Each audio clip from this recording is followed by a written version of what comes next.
পিচ্চি ব্লগার আসছে আমার বাগানে, আর এখন হচ্ছে একটা অলরেডি তুলে ফেলছে, আর ওরে কিছু দেই না, তুলো যেটা মন চায় তুমি তুলো, তোমার যেটা মন চায় তুমি নিজ হাতে, তুমি বুঝাবুঝি নাকি? আপনার ছোট গাজর তুই আপনার লোকসান করেন না, আপনি দেন এটা তুলো দেখি, এটা তুলো।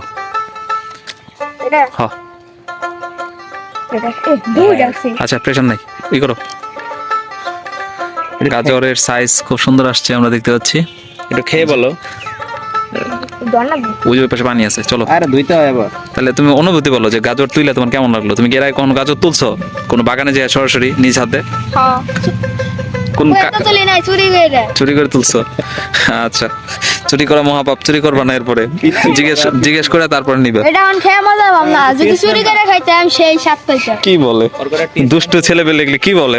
আপনারাই বলেন এরকম দুষ্ট ছেলেবেলে আসলে কার হয়? ওর কয়েকটা গাছের নাম জিজ্ঞেস করেন না, দেখে নিতে। দেখি এই যে সামনে এই গাছটা দেখলে চিনো, এই যে কি বলছি আমরা না, একদিন কি কলছে?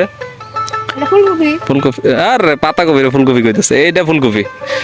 ওইটা কি কপি? ওই যে ওই পাশে রয়েছে যে, ওটা জানি না হ্যাঁ।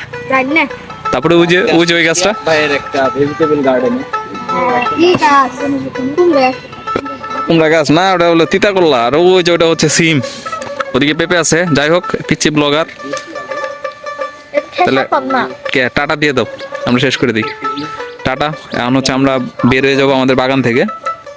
এই যে দুইটা গাজর তুলছি, দুইটা না তিনটা তুলছি, কটা তুলছি আমরা? তিনটা। আচ্ছা যাই হোক, সবাই ভালো থাকবেন, দেখা হবে আবার নতুন কোনো ভিডিওতে। সে পর্যন্ত সবাইকে আসসালামু আলাইকুম।